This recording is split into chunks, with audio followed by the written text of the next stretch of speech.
selam, hayırlı akşamlar. Benim burada birinci defa geldim. İlkin session'da burada ama o kadar hoşbakt oldu ki hayatta o kadar hoşbakt hiç vakit olmadı. Now I will tell in English because my Azerbaijani is very limited. Okay, so good evening everyone up here. I'm very happy to be here, and this is a lovely place. This is the first time I visited here. I know Nigar Khanam from many, like a few months ago, and I have attended her other sessions, but attending this session was fabulous. I have traveled till now 37 countries, and this is my 37th country. I see people getting happy. But today I saw souls are getting happy. Ruhlar hoşbakt oldu. O benim için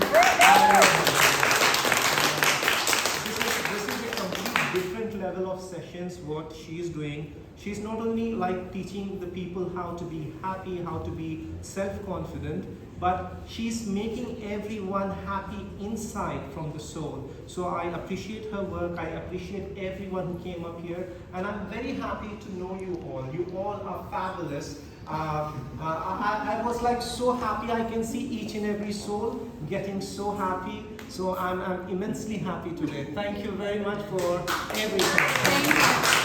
That is from which country you are? I'm from India, and till now, like I have traveled 37 countries. This is my 37th country. I love Azerbaijan so very much, and Azerbaijan is like based in my depths of my heart. So thank you very much to everyone and to Nigar Khanam for organizing this. Thank you for very coming, much. for sharing. Thank Thanks.